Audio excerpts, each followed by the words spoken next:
loved your daily dose of inspiration with your morning boost. Now, AWB Adventures brings you the complete picture. Welcome to AWB's Boost Bundle, where we've combined all the valuable insights from this week's episodes into one convenient listen. Your leadership deep dive starts now. Welcome to your morning boost, your daily leadership advice to help you lead your school community. Brought to you by AWB Education and sponsored by Grundmeyer Leader Services, where together we are transforming education, one leader at a time. Now here's your host, Adam Bush. Happy Monday. I'm Adam Bush, and I'm thrilled to kick off this week with an exceptional guest who's going to share his insights that are not only relevant to the world of performing arts and everything else, but also are profoundly applicable to us as school leaders. This entire week, we have an immense pleasure of hosting Dr. Albert Bramante. Today, Dr. Bramante will be talking about the power of networking and the crucial importance of cultivating and keeping a strong, supportive professional circle. This is something that can either lift us up or hold us back. And Dr. Bramante is here to show us how to make it work for us. Well, thank you, Adam, for inviting me to be here. Absolutely. Thank you. So it's the important thing skill for any leader to do is to be able to network. And that's whether you're working as a coworker or even building your way through a company. The important thing is to network and to build connections in your field that can help you, but also that you can help other people.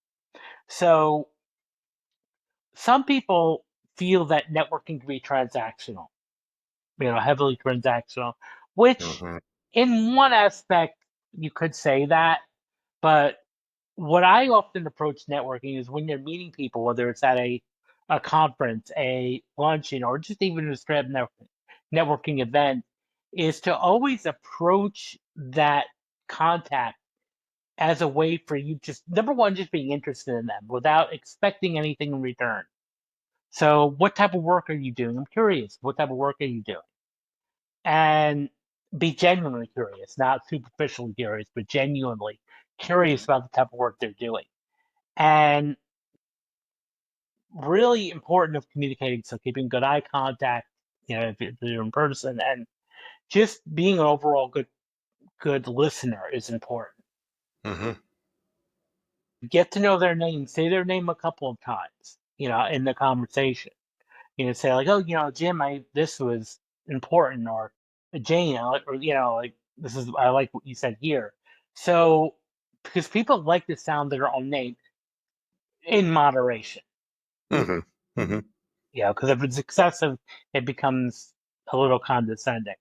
So, the important thing is to develop the connection, and you want to develop a warm connection. So, again, it's not just, hey, what can you do for me? It's more of, I want to know what you're doing. So I'm curious, what are you interested in? And that's kind of like a tip. Like if you kind of work the approach with start like almost every question, well, not every question, but most questions with, hey, I'm curious about, what it is you do. What exactly are you working on at the moment? And people love to talk about themselves. So you get them warmed up, and then they're going to turn and say, and so what do you do? And there's your opening to some degree. I mean, tell them what you do. And then you ask, can you exchange information? I wouldn't recommend necessarily going up to somebody, a stranger, and say, here's my card. Because then it becomes, whoa, okay. And really talk about what you're interested in. And then the important thing where a lot of people fail with networking is they don't follow up. You take a lot of people, and I was guilty of this too for a while, where I have a stack of business cards on my desk. And I don't even remember, some of these people. So the important thing is like right immediately, like even the next day, 24 to 48 hours, no more than 48 hours, send a note. Hey, I really mention their name. Hey, I really appreciate meeting you the other day. If there's any way I can support you, please let me know. I'd love to keep in contact. And so what you're doing is you're developing warm contact over time. Because People want to see it to be a genuine connection. And I'm all about genuineness, not this fake transactional, hey, what can you do for me? Yeah. Which happens a lot, where sometimes people expect, like, hey, how can you help me and help me? Rather than if you approach it with how can I help you, people are going to be more open to hearing things. I mean, we know why you're going to a networking event. It's kind of, understood the end rule. You're going there to get people to help you out too. But I think if you approach it in a less salesy way by building a genuine connection, not just a transactional, what can you do for me type of thing, but I want to get to know you genuinely. And who are you? What makes you tick and how can I help you? So this way, there's a one law in psychology called reciprocity, which is if you help somebody else or get some sort of interest, they're going to be more likely to help you go return.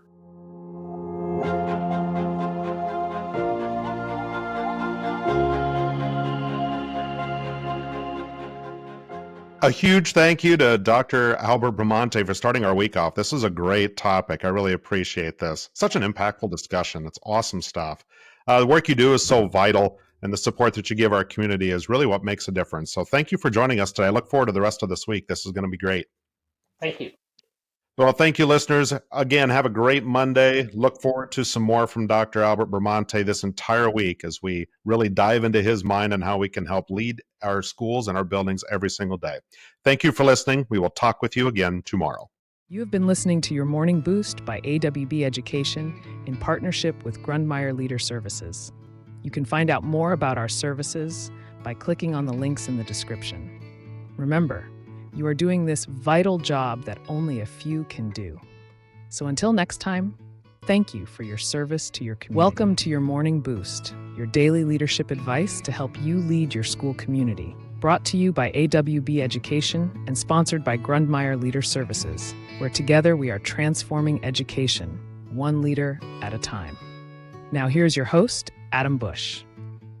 Good morning and a very happy Tuesday to you. I'm Adam Bush, and I'm so glad you've joined us for another Morning Boost with our incredible guest this week, Dr. Albert Bramante. Yesterday, we dived into the power of building a supportive network, and today, Dr. Bramante is going to expand on that by talking more about a more challenging aspect, monitoring your social circle. This is about making conscious choices about who you let in your professional and personal orbit, and ensuring those individuals are contributing to your growth and not hindering it. This is a crucial topic for all leaders, and I can't wait to hear his take.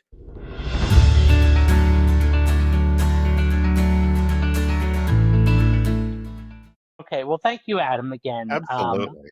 And great to be a part of you guys again.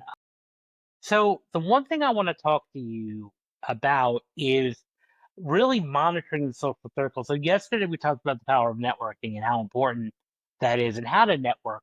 But I also want to talk about the quality now of your social circle.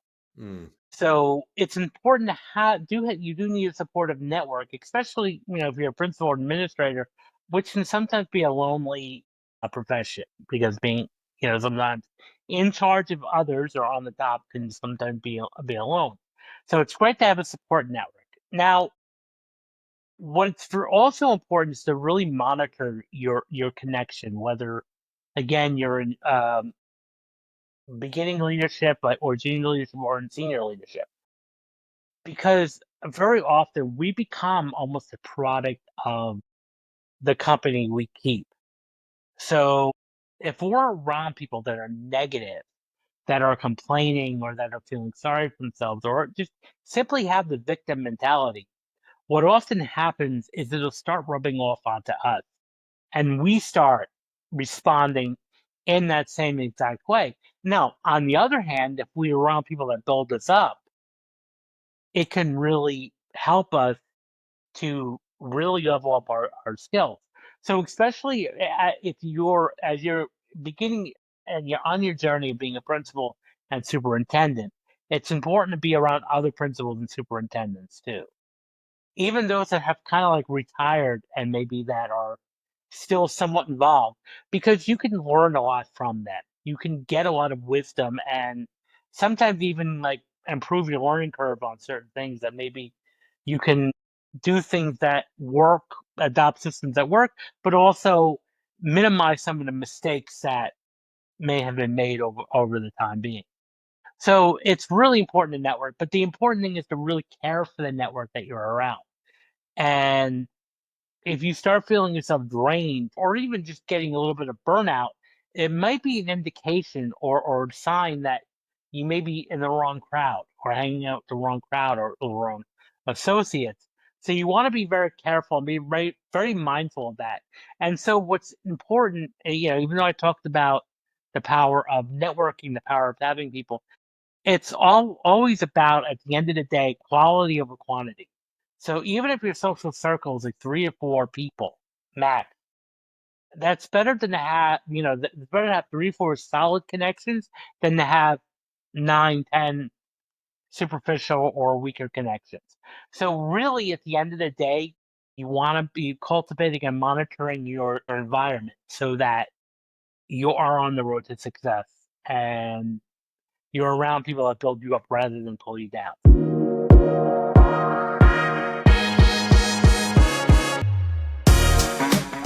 Well, that is really good advice to have. I know that it's hard sometimes to find enough people if you're in a smaller district or if you're in a rural district, but it certainly is important to seek those people out. I really appreciate those words of wisdom today. Thank you, listeners. We appreciate it. Hope you had a wonderful Tuesday. Have a great Tuesday. We'll be back again tomorrow with more from Dr. Albert Bramante as we continue this dive this week on trying to help you lead your school and your community. Again, thanks for listening. Dr. Bramante, we'll look forward to talking with you again tomorrow. Thank you again, Adam. You have been listening to Your Morning Boost by AWB Education in partnership with Grundmeyer Leader Services. You can find out more about our services by clicking on the links in the description. Remember, you are doing this vital job that only a few can do. So until next time, thank you for your service to your community. Welcome to Your Morning Boost, your daily leadership advice to help you lead your school community. Brought to you by AWB Education and sponsored by Grundmeyer Leader Services, where together we are transforming education, one leader at a time. Now here's your host, Adam Bush. Good morning and a very happy Wednesday out there to you, boosters. I'm back again, and thank you for joining again on Your Morning Boost. We are fortunate to continue our conversation this week with Dr. Albert Bramante. Today, he's tackling a topic that might feel a little counterintuitive, and that's the fear of success. As leaders, we're constantly pushing for success in our schools, our students, and ourselves. But what happens when we're so close we get scared? Dr. Bramante is going to help us understand why we sometimes self-sabotage right on the brink of a major breakthrough and how to overcome that fear.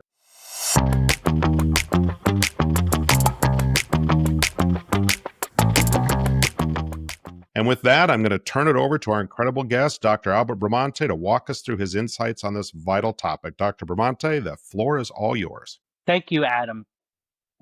It is a counterintuitive fear, but ultimately, at the end of the day, it really roots to the idea of change, fear of change, and we see this a lot in people with administrators and principals when they get promoted overnight. Maybe at one point they were the teacher, and all of a sudden they're in charge of a district, a school, and so now there's a lot of responsibility on your shoulder. And while that is exciting sometimes and a major accomplishment, it's scary at some point because there's a lot of changes that are going to be rooted into that. So what can happen is change is scary because it's also about relationships too. Everything's going to change in your life. More workload, even more pressure that you're going to face now, more scrutiny than you might have if you were just a teacher or just a smaller scale supervisor.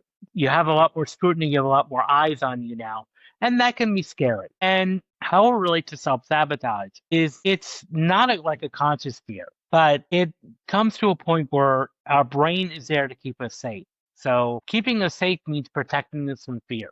And if we really fear that excess responsibility, that extra obligation, that just the fact of more arriving someone uprooted by our success, even that what it's going to do is protect us at all costs from that. And what we mean by protection, what that's going to look like, is it'll hold you back They'll say, okay, well, we're just not going to strive for. We're going to keep ourselves at this level. Yeah, and feel safe. And that's what the brain craves, safety and security. And so that can sometimes just hold us back. And that's why sometimes you'll see, and I'm sure for those of you listening can even see this in students that you work with too, that That's really true. have that potential, but they're not applying themselves.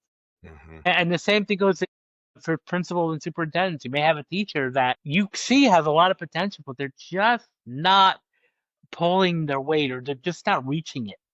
And that can be due to the fact that there's a little fear there, a little fear of the pressure of my life is going to change, the relationships are going to change, my workload's going to change. And that in itself can be fundamentally scary. And what better way to protect us from that scary feeling is keeping us safe by not taking action. And so in a sense, that's self-sabotaging. That's when we see sometimes people get so close and yet they take themselves out of the running. And so it could be missing the appointment or just not wanting to do it. And your brain will rationalize easily. It's not going to sit there and say I'm fearful. It's going to come up with reasons like maybe you don't want the position, or maybe it'll reflect itself about something wrong with the position, or something's wrong with whatever it is you're seeking. And so therefore, it's like, okay, I won't do it. And what's really going on is that there's really fundamentally fear that's happening on some level. Now, fear in itself is a very protective mechanism. That's what keeps us alive for centuries, is fear, because it helps us avoid danger. Now, the dangers that we faced thousands of years ago does not affect us anymore because we're safe. We're in a more industrialized nation. We have housing, and safety. But our brain is still the same reptilian way that it was thousands of years ago. So when it perceives fear or perceives any type of disruption, it's going to do everything in the power to protect you, which Hmm. is, again, in some aspects doing its job, but it may be going in overdrive. So the important thing is, I guess, just even to recognize that that may be a possibility. That if you feel yourself just not, why can't I do anything right? Or why is this so close? But yet I keep messing up. Well, it may, yes, you are, that may be somewhat true that you are doing things that may be taking out of running, but the important thing is to look at the why. Why is it? And maybe there's something that's not addressed, and that might be the fear of leveling up.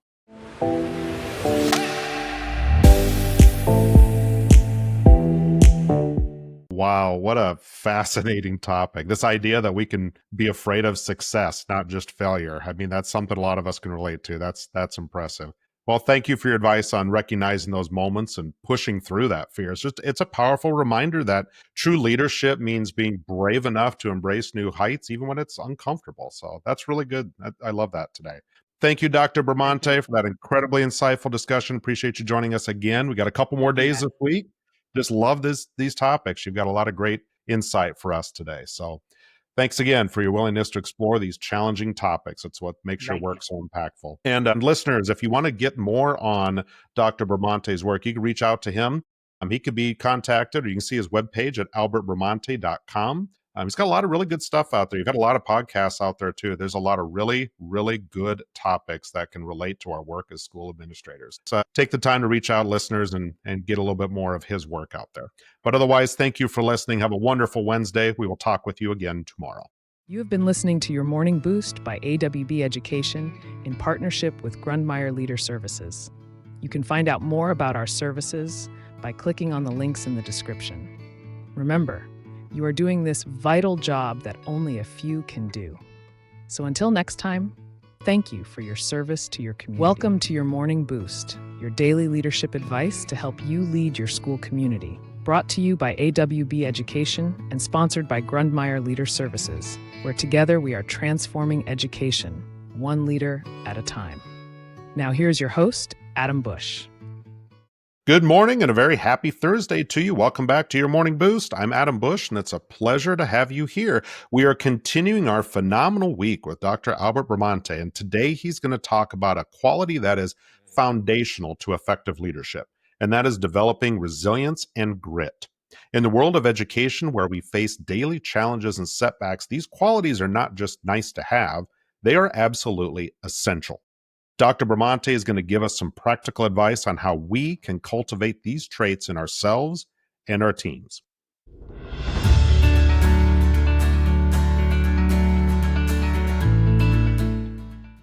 And with that, I'm going to turn it over to our incredible guest, Dr. Albert Bramante, to walk us through his insights on this vital topic. Thanks for being here again today. And thank you, Adam, for having me. So Absolutely. the important thing, if we look at the word resilience, it's kind of like the ability to bounce back and to adapt, and not only adapt, but let it make you stronger to these experiences. So, especially with education, because the idea of resilience is extremely important in leadership, because we need to model that for the staff we oversee, and then also that's going to then trickle down to the students in a couple different degrees. So we want to model being able to bounce back from setbacks and being able to handle challenges and obstacles that come our way, which they are going to. That's the human experience. So, and then grit refers to just and a sense of persevering, keeping up with challenges, because as a leader you're going to be faced with a whole host of challenges, and while there's a lot of prestige sometimes of being a leader, there's also a lot of responsibilities, and there's going to be challenges thrown your way. And especially when you're responsible for somebody, for a team, there may be even challenges that you're not even really directly involved with, that are going to affect you, like if there's problems within the team communicating, even on a downward level, and it trickles down into the students. So you're going to be partially responsible, just like, me owning a business. If my employees mess up, I'm responsible. Yep. Yep. So there's going to be that. So it's going to be challenges, and we need to be prepared for that, and not to fold when they happen, but to bounce back. That doesn't mean that we don't get emotionally affected, or even bothered by it by some level. I think that's a mouthful to say, not to get bothered by it. But I think the important thing is to be able to say, what can I learn from this, or how can I improve this so it's better the next Mm-hmm. time. Mm-hmm. So that's the important thing, and it's so important, because the one thing when we're faced with challenges is we can't fold, we can't break down, because especially as leaders, you're models as to how other people should be responding. So your teachers, or your, employees are going to want to see somebody who's strong, who can at least lead them, because if you're going to panic, they're going to panic, and students are going to panic, and that's going to be a mess. And so, grit is also important, because there's going to be setbacks. And one of the best, I think, teachers of grit and perseverance are children. So for those of you who are parents, which I imagine there's a good number of you listening that are parents, if you remember when your toddler was growing up and they were learning to walk, how many times did they fall down? How many times did they stumble, or have a hard time standing upright and then taking their steps and falling down? I would imagine it could be an upwards of hundreds of times. You never see an infant or toddler say, I can't walk anymore. True. Or a parent who says, walking is not for you. We overcome that. Now, for some reason, we don't have that same level of grit that toddler has. So, like, a couple of times when we get setbacks, we have a tendency to fold, or to say I quit. So the important thing is kind of like learning to fail forward, in a sense. So what can you learn from these experiences? Because that's what's going to keep you going day in and day out. So rather than wanting to quit and you get burnt out, it sort of turns into, how can I become a better person, or how can this experience help me better?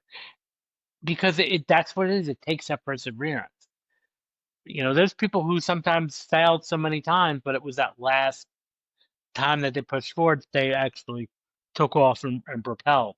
So the important thing is that if we want our students to succeed, we've got to model that too. So there's the whole idea is to bounce back from our setbacks and let them teach us new things, but not affect us in a negative way. So that's what I mean by resilience and grit.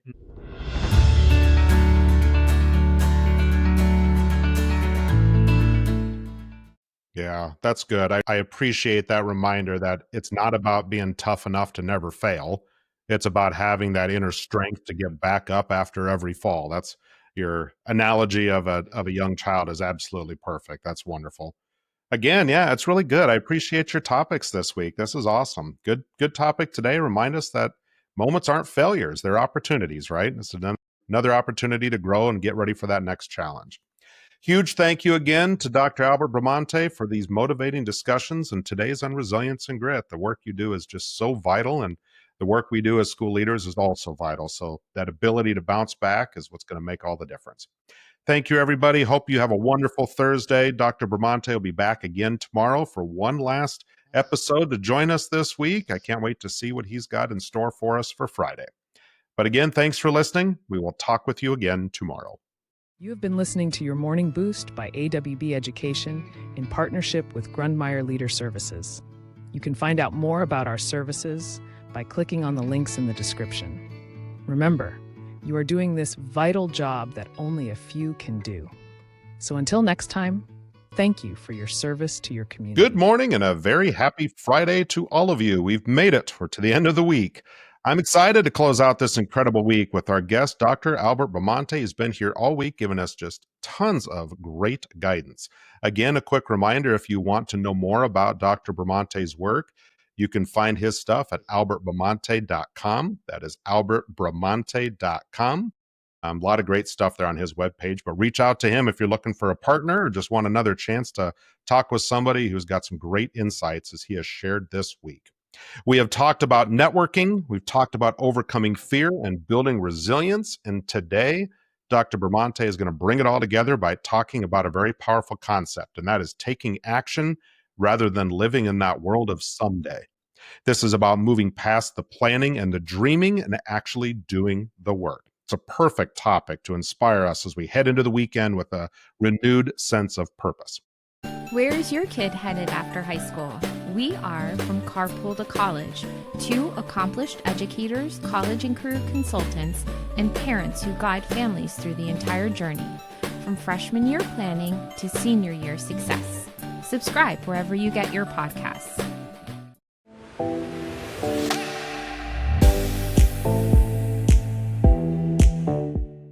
And with that, I'm going to turn it over to our incredible guest to finish up the week for us. So, Dr. Albert Bramante, thank you again for being here. I look forward to what you got for us today on this vital topic. Well, thank you again, Adam, for having me. I'm so happy to be here Absolutely. and to share the week with you. So, the one thing, and when I say the incredible word of someday, how many times have you said to yourself, someday I'm going to write my book, or someday I'm going to do this project, or someday I'm going to work on this? The idea here, and I'm going to disrupt you by saying that it'll never get done. That's just the truth about it. If you keep with that mantra of someday, it'll never get done. So the important thing is to take action, and even if it's small steps. So start breaking down whatever it is you want to do, whatever you keep saying, because I'm going to do, and break it into steps, like small steps. And when you break it down in these steps, start setting yourself, putting it on the calendar. Okay, I will do this step 1 by this date, step 2 by this date. Because the important thing is when you put it on your calendar, it becomes real. It's not just a concept, it's a real thing. So, and it helps you be accountable. And that's the big thing, is accountability. Because now, by a certain date, you have to have it. And, of course, give or take if it's not exactly that date. But the important thing is you're taking that action as it's happening. So you want to live in a state of action, not just, living life on the sidelines. Because, and I'm gonna get a little heavy for a second here. Mm-hmm. A lot of psychologists have worked with people on their deathbed when they're facing, their last moments. And the biggest source of anguish wasn't like, okay, the mistakes that I made or the foolish decisions I made or the reckless decisions I made. The biggest source of anguish, regret, and torture are the missed opportunities, what they didn't do. Maybe they didn't take enough vacation. They didn't create something that they were interested in. They didn't go after the life they wanted. So the important thing is to take action. So I can't stress that enough. And by putting it on your calendar.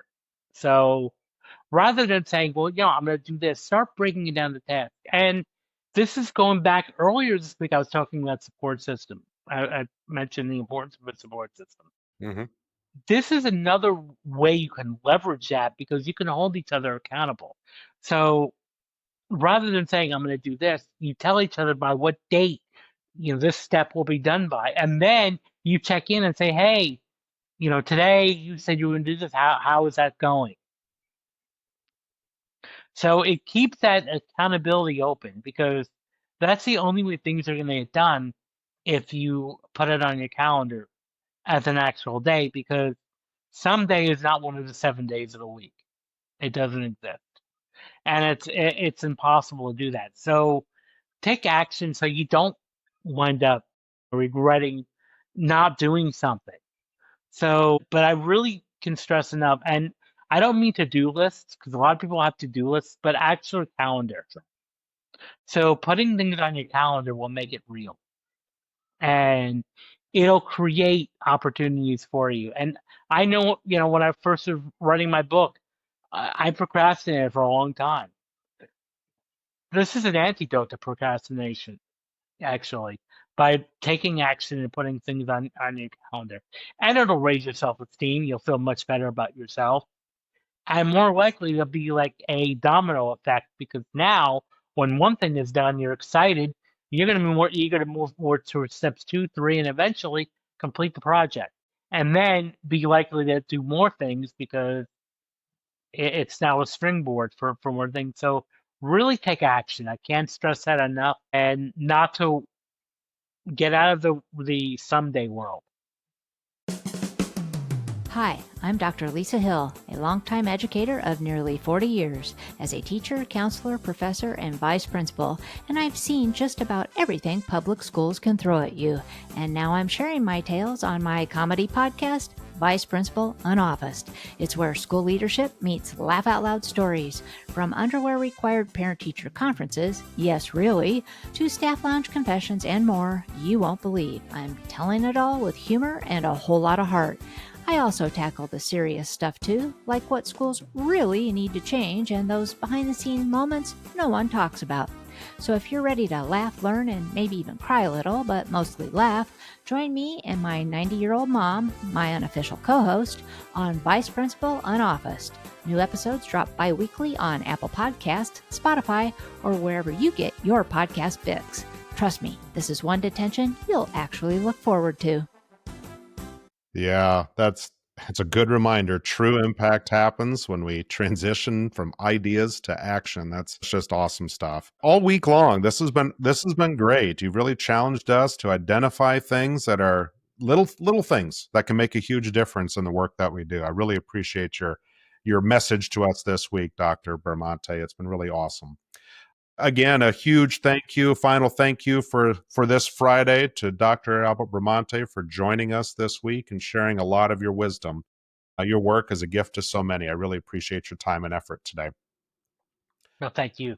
You bet. Well, thank you, listeners. Again, have a wonderful Friday. Have an even better weekend. The work you do is so, so valuable, and there's just only so few that can really do the work. So thank you for being one of the few.